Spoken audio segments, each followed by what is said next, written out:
Asiatic the river front. ఇది బ్యాంకాక్లోని Asiatic the river front chow Phraya నది ఒడ్డున ఉన్న ఈ ప్రదేశం ఇప్పుడు ఒక అందమైన నైట్ మార్కెట్గా ప్రసిద్ధి పొందింది. కానీ దీని వెనుక చాలా చరిత్ర ఉంది. 200 సంవత్సరాలకు పైగా పాత చరిత్ర ఇది. ఇక్కడి చరిత్ర 1801లో మొదలైంది. అప్పుడు వాట్ ఫ్రయా క్రాయ్ అనే దేవాలయం రాజదేవాలయంగా ఉండేది. వాట్ చోటానారం అనే పేరుతో ప్రసిద్ధి పొందింది. తరువాత 1884లో అండర్సన్ అండ్ కంపెనీ అనే డానిష్ కంపెనీ ఇక్కడ ప్రారంభమైంది. ఆ తర్వాత అది ఈస్ట్ ఏషియాటిక్ కంపెనీలో భాగమైంది. ఇది డెన్మార్క్కి చెందిన ప్రసిద్ధ సంస్థ. ఇక్కడి నుండి థాయిలాండ్తో విదేశీ వ్యాపారం ప్రారంభమైంది. 1907లో ఈస్ట్ ఏషియాటిక్ కంపెనీకి ఈ భూమి అధికారికంగా లభించింది. ఇక్కడ వారు పోర్టు మరియు సామిల్స్ అంటే కలప మిల్లులు నిర్మించారు.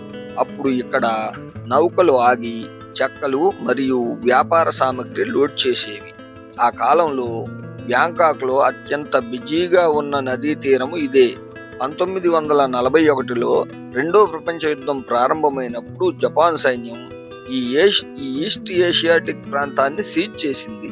మొత్తం యుద్ధ కాలంలో ఈ ప్రదేశం జపాన్ సైనిక స్థావరంగా ఉపయోగించారు.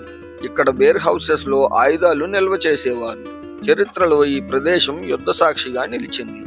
యుద్ధం ముగిసిన తర్వాత ఈ ప్రాంతం సంవత్సరాల పాటు ఖాళీగా ఉండిపోయింది. కొన్ని దశాబ్దాల తర్వాత ఇది మళ్లీ జీవం పోసుకుంది. 2012లో ఏషియాటిక్ ది రివర్ ఫ్రంట్ అధికారికంగా ప్రారంభమైంది. పాత గోదాములను రీడిజైన్ చేసి షాపులు, రెస్టారెంట్లు, ఆర్ట్ గ్యాలరీలు మరియు జెయింట్ వీల్తో కొత్త అందాన్ని ఇచ్చారు. ఇప్పుడు ఇది బ్యాంకాక్లో ప్రసిద్ధమైన నైట్ మార్కెట్, ఎంటర్టైన్మెంట్ ప్రదేశంగా మారింది. ఇక్కడ 1500కి పైగా షాపులు ఉన్నాయి. హస్తకళలు, థాయ్ సిల్క్, స్మారక వస్తువులు చాలా దొరుకుతాయి. ఇక ఫుడ్ గురించి చెప్పాలంటే థాయ్ ఫుడ్ నుండి ఇండియన్ డిషెస్ వరకు అన్నీ లభిస్తాయి. జెయింట్ వీల్ మీద నుండి బ్యాంకాక్ స్కైలైన్ అద్భుతంగా కనిపిస్తుంది. మనం జెయింట్ వీల్ అంటాం. ఫెర్రీ ప్రక్కన ఉండటం వల్ల కొందరు ఫెర్రిస్ వీల్ అని పిలుస్తారు. ఇక live street performances, puppet shows మరియు ఓపెన్ ఎయిర్ కాన్సర్ట్స్తో ఏషియాటిక్ రాత్రి మరింత శోభాయమానంగా మారుతుంది. నది ఒడ్డున కూల్ బ్రిడ్జ్, లైట్లు, మ్యూజిక్, ఇది బ్యాంకాక్ నైట్ లైఫ్కి ఒక పర్ఫెక్ట్ రిప్రజెంటేషన్. ఒకప్పుడు ఈ ప్రదేశం యుద్ధం చూసింది. ఇప్పుడు నవ్వులు, సంగీతం, ఆనందంతో నిండిపోయింది. ఏషియాటిక్ ది రివర్ ఫ్రంట్ చరిత్ర, నది మరియు ఆధునిక జీవన శైలి కలిసిన అద్భుతమైన ప్రదేశం. మీరు బ్యాంకాక్ వస్తే ఈ చోటును తప్పనిసరిగా సందర్శించండి. ఇక్కడికి రావడం చాలా ఈజీ. ఉదయం 8:30 నుండి సాయంత్రం 7 గంటల వరకు చావ్ ఫ్రయా నది మీదుగా బోట్ సర్వీసులు ఉంటాయి. బీటీఎస్ ట్రైన్ సర్వీసులు, బస్సులు, టాక్సీలు లభిస్తాయి. జెయింట్ వీల్ 500 థాయ్ బాట్లు, సీనియర్ సిటిజన్స్కి 300 థాయ్ బాట్లు. టైమింగ్స్ సాయంత్రం 4 గంటల నుండి అర్ధరాత్రి 12 గంటల వరకు.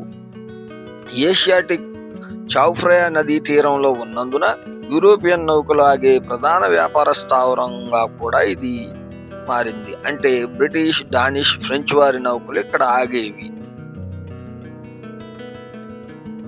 బ్రిటిష్ వ్యాపారులు టేకు చెక్క, రబ్బరు, తగరం ఇక్కడ నుండి తీసుకువెళ్లేవారు. అందుకే ఆర్కిటెక్చర్లో బ్రిటిష్, డానిష్ స్టైల్ కనిపిస్తుంది.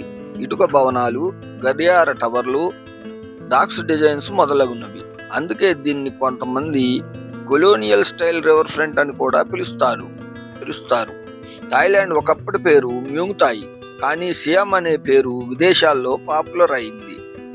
19వ శతాబ్దంలో థాయిలాండ్ పేరు సియామ్. అందుకే ఇప్పుడు చాలా వాటి పేర్లు సియామ్ అని ఉంటుంది. థాయిలాండ్ అంటే ల్యాండ్ ఆఫ్ ది ఫ్రీ, స్వతంత్రుల దేశం అని అర్థం. జూన్ 24, 1939న దేశం పేరు సియామ్ నుండి థాయిలాండ్గా మార్చారు. అప్పటి ప్రధాని ఫిబున్ సాంక్రామ్ థాయ్ జాతీయ భద్రతను బలపరచడానికి ఈ పేరు పెట్టారు. రెండో ప్రపంచ యుద్ధం తర్వాత కొంతకాలం 1945 నుండి 1949 వరకు మళ్ళీ సియామ్ అనే పేరు వాడారు. మే 11, 1949న అధికారికంగా మళ్ళీ థాయిలాండ్ అనే పేరు నిర్ణయించారు. అప్పటి నుండి ఇప్పటి వరకు అదే కొనసాగుతుంది. వీడియో నచ్చితే లైక్ చేయండి, షేర్ చేయండి. నా ఛానల్ని సబ్స్క్రైబ్ చేసుకోండి. ఇంకా మరెన్నో ఇన్ఫర్మేటివ్ వీడియోలు మీకోసం వస్తూనే ఉంటాయి.